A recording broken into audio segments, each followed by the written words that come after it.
Assalamu alaikum wa rahmatullah. Dear learners, hope you all are well by the grace of Almighty Allah. I am also well by the grace of Almighty Allah. Today I am Muhammad Razal Karim going to take your English class. The topic of today is rearrange.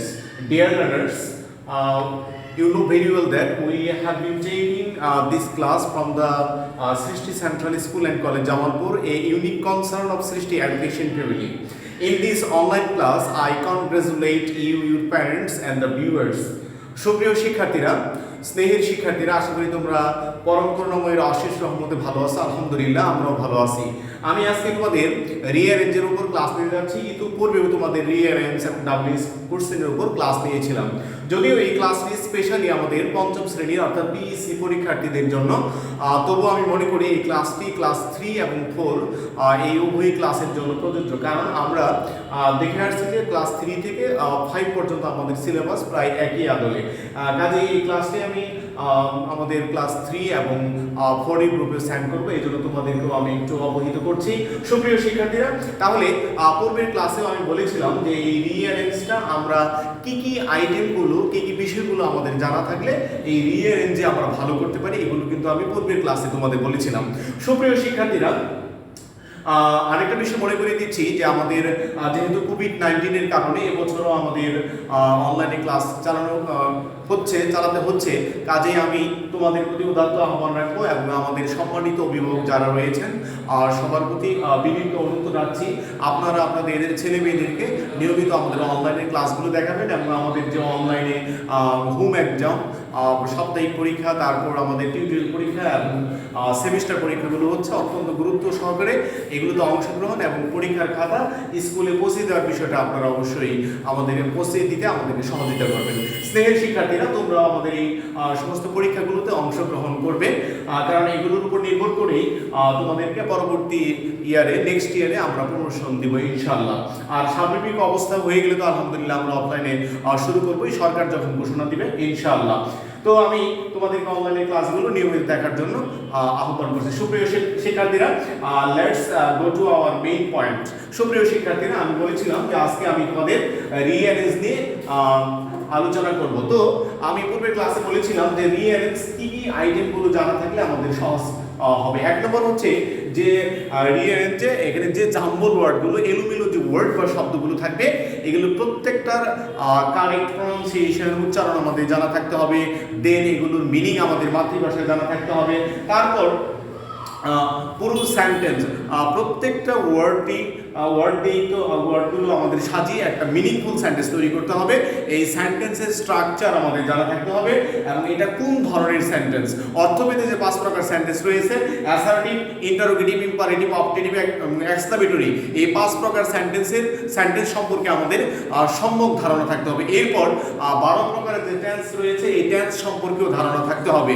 তারপর কাজ হচ্ছে আমাদেরকে তোমার main বই যে রয়েছে, main বইয়ের যে টপিকগুলো আছে A to Z, অর্থাৎ টেক্সট বই সম্পর্কে আমাদের সম্যক ধারণা থাকতে হবে। তারপর কাজ কি, বেশি বেশি প্র্যাকটিস করতে হবে, তাই না?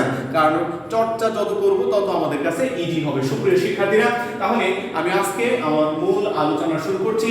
এখানে 5টি জাম্বল ওয়ার্ড সেন্টেন্স দিয়েছি। দেখো সুপ্রিয় শিক্ষার্থীরা, number A, Bangladesh N country is independent. দেখো সুপ্রিয় শিক্ষার্থীরা, তাহলে এখানে এই সেন্টেন্সটিতে শেষে আমি ফুল স্টপ দিয়েছি। পূর্বের ক্লাসে বলেছিলাম যে কোনো সেন্টেন্সের শেষে যদি ফুল স্টপ থাকে তাহলে ধরে নিতে হবে সেন্টেন্সটি হয় অ্যাসার্টিভ, না হয় ইম্পারেটিভ, না হয় অবজেক্টিভ। আরেকটা কথা মনে রাখবে, এক্সক্লামেটরি সেন্টেন্সের শেষে কোনো ক্ষেত্রে ফুল স্টপ থাকে, কিন্তু অবশ্যই নোট অফ এক্সক্লামেশন চিহ্ন অবশ্যই থাকবে, সেক্ষেত্রে ওটা ব্যতিক্রম। তবে মনে রাখতে হবে যে ফুল স্টপ থাকলে সেটা অ্যাসার্টিভ, ইম্পারেটিভ অথবা অবজেক্টিভ 3 প্রকারের মধ্যে এক প্রকার হবে। তো আগের ক্লাসে বলেছিলাম যদি এখানে সাবজেক্ট থাকে তাহলে ধরে নিতে হবে অবশ্যই এটা কি অ্যাসার্টিভ সেন্টেন্স। কারণ আর যদি শুধু ভার্ব থাকে, সাবজেক্ট না থাকে, তাহলে ধরে নিতে হবে ইম্পারেটিভ সেন্টেন্স। অর্থাৎ যদি আদেশ, উপদেশ, নিষেধ বোঝায় তাহলে এটা ইম্পারেটিভ, আর যদি আশীর্বাদ বোঝায় তাহলে সেটা হবে কি অবজেক্টিভ সেন্টেন্স। কাজেই এখানে আদেশ, নিষেধ, অনুরোধ এখানে কিছুই বোঝায়নি এবং কোনো এই ওয়ার্ডগুলি দ্বারা কোনো আশীর্বাদ বোঝায় নাই বা ইচ্ছা বোঝায় নাই। কাজে এই সেন্টেন্সটা অ্যাসার্টিভ সেন্টেন্স বা অ্যাফার্মেটিভ সেন্টেন্স আমরা ধরে নিতে পারি, কারণ এখানে নটও নেই। সুপ্রিয় শিক্ষার্থীরা, তাহলে অ্যাসার্টিভ সেন্টেন্সের এখানে স্ট্রাকচারটা হচ্ছে কি, প্রথমে সাবজেক্ট, পরে হচ্ছে ভার্ব, তারপর অবজেক্ট হবে। সুপ্রিয় শিক্ষার্থীরা দেখো, তাহলে এখানে সাবজেক্ট হিসেবে রয়েছে বাংলাদেশ, বাংলাদেশ ওয়ার্ডটা এখানে প্রথমে রয়েছে। আরেকটা বিষয় মনে রাখবা, যে ওয়ার্ডটা সেন্টেন্সের শুরুতে ব্যবহার করবে সেটার প্রথম অক্ষরটা অবশ্যই ক্যাপিটাল লেটারে দিতে হবে। যে ওয়ার্ডটা আমরা প্রথমে ব্যবহার করব সেটার প্রথম লেটারটা আমাকে অবশ্যই কি করতে হবে, ক্যাপিটাল লেটার বা বড় হাতের দিতে হবে। আরেকটা বিষয় মনে রাখবো, যদি প্রপার নাউন বা নামবাচক কোনো শব্দ থাকে তাহলে শব্দের প্রথমে হলেও সেটা ক্যাপিটাল লেটারে হবে প্রথম অক্ষরটা, মাঝখানে হলে হবে, শেষে হলে হবে, এটা আমাদের মাথায় রাখতে হবে। দেখো, তাহলে এখানে সাবজেক্ট হচ্ছে বাংলাদেশ, তারপরে ভার্ব হিসেবে রয়েছে ইজ, তাহলে বাংলাদেশ ইজ। এরপর দেখো, এরপর বাকি অংশ আছে এন আর ইন্ডিপেন্ডেন্ট কান্ট্রি। তাহলে ইন্ডিপেন্ডেন্ট এই শব্দটার আগে ইন্ডিপেন্ডেন্ট কান্ট্রি, স্বাধীন দেশ, এর আগে কি হবে, এন হবে, কারণ ইন্ডিপেন্ডেন্টের আগে আমাকে কি আর্টিকল এন ব্যবহার করতে হবে, তাই না সুপ্রিয় শিক্ষার্থী? তাহলে মিনিংফুল সেন্টেন্সটা হচ্ছে Bangladesh is an independent country, যে বাংলাদেশ একটি স্বাধীন রাষ্ট্র। এটা তোমরা পূর্বের ক্লাসে পড়েছো। সুপ্রিয় শিক্ষার্থীরা, আশা করি তোমরা বুঝতে পেরেছো। এখানে বাংলাদেশ হচ্ছে কি সাবজেক্ট, ইজটা হচ্ছে ভার্ব, আর অ্যান ইন্ডিপেন্ডেন্ট কান্ট্রিটা হচ্ছে কি অবজেক্ট বা এক্সটেনশন। সুপ্রিয় শিক্ষার্থীরা, এবং শেষে ফুল স্টপ দিতে হবে।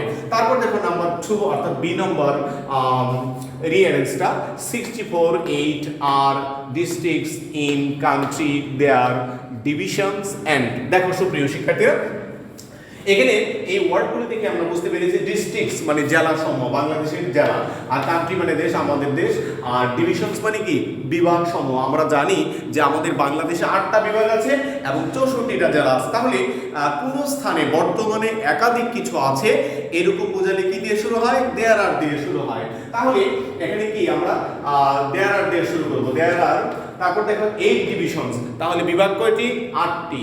দেয়ার are 8 divisions and 64 districts in our country। সুপ্রিয় শিক্ষার্থীরা, আবার বলছি, কোন স্থানে বা কোন ক্ষেত্রে যদি বর্তমানে একাধিক কিছু থাকে তাহলে দেয়ার আর দিয়ে শুরু হবে। এখানে দেয়ার এবং আর ইজ জাম্বল ওয়ার্ডগুলোতে রয়েছে। আর আমরা জানি বাংলাদেশে 8টা বিভাগ আছে। আমি ইচ্ছা করলে বা তোমরা ইচ্ছা করলে প্রথমে 64 ডিস্ট্রিক্টস দিতে পারো অথবা 8 ডিভিশনস দিতে পারো। এই ওয়ার্ড দুইটি অর্থাৎ 64 ডিস্ট্রিক্টস এবং 8 ডিভিশনস এটা আগে পরে লিখলে কোনো সমস্যা নেই, জাস্ট মিনিংফুল হলে চলবে। তাহলে there are 8 divisions and 64 districts in our country, আমাদের বাংলাদেশে। তাহলে এখানে there are 8 divisions and 64 districts এটা হচ্ছে কি সাবজেক্ট, আর ইন আওয়ার কান্ট্রি এটা হচ্ছে কি এখানে এটা হচ্ছে অবজেক্ট। সুপ্রিয় শিক্ষার্থীরা, তাহলে 8 ডিভিশনস এন্ড 64 ডিস্ট্রিক্টস এটা হলো কি সাবজেক্ট। আচ্ছা, তাহলে দেয়ার আর, তাহলে কোন স্থানে বর্তমানে একাধিক কিছু আছে বিধায় এখানে কি দেয়ার আর দিয়ে শুরু হয়েছে। তাহলে there are 8 divisions and 64 districts in our country. তারপর দেখো সুপ্রিয় শিক্ষার্থীরা, নাম্বার সি অর্থাৎ 3 নাম্বার 2 লিভ, উই, ইট। এখানে 1 2 3 4টা ওয়ার্ড আছে। তাহলে এখানে দেখো এটার শেষেও কিন্তু ফুল স্টপ রয়েছে এবং এখানে কোনো আশীর্বাদ, ইচ্ছা অথবা কোনো আদেশ, উপদেশ, নিষেধ এগুলো বুঝায়নি। কাজে এখানে একটা টু লিভ, উই, ইট। আচ্ছা দেখো সুপ্রিয় শিক্ষার্থীরা, এখানে সাবজেক্ট হিসেবে রয়েছে উই, আর ভার্ব হিসেবে রয়েছে ইট, এবং টু লিভটা হচ্ছে কি এখানে অবজেক্ট বা এক্সটেনশন হিসেবে রয়েছে। সুপ্রিয় শিক্ষার্থীরা, তাহলে আমরা যদি এই সেন্টেন্সটা অ্যাসার্টিভ ধরি এবং এখানে টেন্স হিসেবে ধরলেও এখানে টেন্স হিসেবে আমরা দেখছি যে একটা ভার্ব রয়েছে ইট, ইটটা হচ্ছে প্রেজেন্ট ফর্ম। তাহলে এখানে subject plus verb plus object equal to কি অ্যাসার্টিভ সেন্টেন্স, এবং সাবজেক্টের পরে মূল ভার্বের প্রেজেন্ট ফর্ম রয়েছে। কাজে এটা হচ্ছে কি প্রেজেন্ট ইনডিফিনিট টেন্স। তাহলে সাবজেক্টটা আমরা আগে বসাবো, সাবজেক্ট হচ্ছে উই, তারপরে ভার্ব হিসেবে আছে ইট এবং টু লিভটা পরে হবে, অর্থাৎ উই ইট টু লিভ, আমরা বেঁচে থাকার জন্য খাই। সুপ্রিয় শিক্ষার্থীরা, তাহলে স্ট্রাকচার যদি ফলো করি আমরা যদি গঠন প্রণালী ফলো করতে পারি আর টেন্স এবং সেন্টেন্সে, তাহলে আমাদের এগুলো নির্ভুল হবে ইনশাআল্লাহ।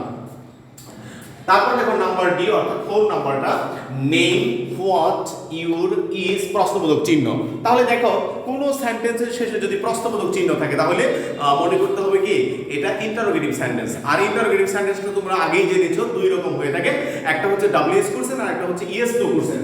যেহেতু এখানে ডব্লিউএস ওয়ার্ড হিসেবে হোয়াট রয়েছে, কাজে আমাকে এটা কি ডব্লিউএস কোশ্চেনের একটা সেন্টেন্স ক্লাস 3 থেকে অদ্যাবধি পর্যন্ত তোমরা পড়ে আসছো। সুপ্রিয় শিক্ষার্থীরা, তাহলে প্রথমে হোয়াট হবে, তাহলে কি হবে হোয়াট, হোয়াটের পরে এখানে ভার্ব হিসেবে রয়েছে ইজ, তাহলে হোয়াট ইজ, এরপর হবে কি সাবজেক্ট, এরপর হবে এক্সটেনশন, তাহলে হোয়াট ইজ ইউর নেম, যে তোমার নাম কি।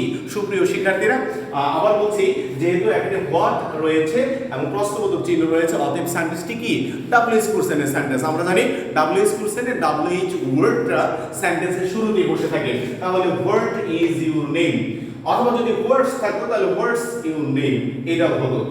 সুপ্রিয় শিক্ষার্থীরা এরপর আমরা এসে যাই লাস্ট নম্বরে, অর্থাৎ ই বা 5 নম্বরে। এখানেও 4টা ওয়ার্ড আছে, টেল, নেভার, লাই, এ।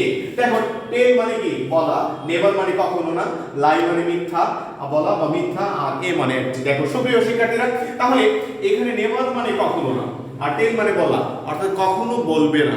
তাহলে এখানে কখনো বলতে মানা করা হয়েছে কি, এ লাই মিথ্যা, যে কখনো মিথ্যা বলবে না। তাহলে সেন্টেন্সটি কি ইম্পারেটিভ সেন্টেন্স। আমরা জানি যে সেন্টেন্স দ্বারা আদেশ, উপদেশ, নিষেধ, অনুরোধ প্রকাশ পায় সেটা হচ্ছে ইম্পারেটিভ সেন্টেন্স বা অনুজ্ঞাসূচক বাক্য।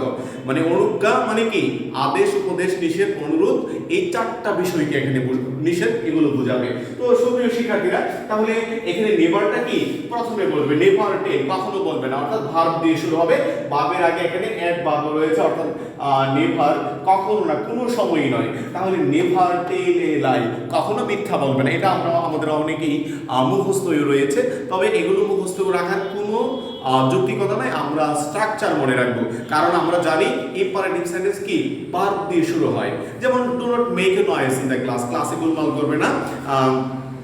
যেমন গো হোম অ্যাট ওয়ান্স, এক্ষুনি বেড়ে যায়, তাহলে গোটা কি ভার্ব, অর্থাৎ ইম্পারেটিভ সেন্টেন্সটা সাধারণত ভার্ব দিয়ে শুরু হয়। এখানে সাবজেক্টটা কি থাকে সাইলেন্ট বা উচ্চ থাকে। সুপ্রিয় শিক্ষার্থীরা, আজকে রিয়েন্স নিয়ে যে আলোচনা করলাম আশা করি তোমরা মোটামুটি বুঝতে পেরেছো। পূর্বের ক্লাসেও আলোচনা করেছি এবং তোমাদের কিছুক্ষণ আগে আমি 2টা নোট পাঠিয়েছি, একটা হলো আজকের এই ক্লাসের উপর এবং পূর্বের ক্লাসের উপর একটা দিয়েছি। তোমরা এগুলো ফলো করবে। আশা করি তোমরা যদি বেশি বেশি প্র্যাকটিস করো তাহলে এতে আমাদের যে রিয়ের যে 10 নম্বর রয়েছে, 5টি বাক্য থাকে, 5 দ্বিগুণে 10, এটাতে তোমরা শতভাগ নাম্বার পাবে। আশা করি তোমরা বেশি বেশি প্র্যাকটিস করবে এবং এরপর যদি কোনো সমস্যা হয় ফোনের মাধ্যমে অথবা ব্যক্তিগত কোনো কাজে যদি নোটপত্র নিতে আমাদের স্কুলে আসো, আমাদের কাছে সেগুলো সমস্যা থাকলে সলিউশন করে দিতে পারবে। ধন্যবাদ। মহান আল্লাহ রাব্বুল আলামিন আমাদেরকে এবং তোমাদের সকলকে ভালো রাখুন, সেই প্রত্যাশা ব্যক্ত করি শেষ করছি। আসসালামু আলাইকুম ওয়া রাহমাতুল্লাহ।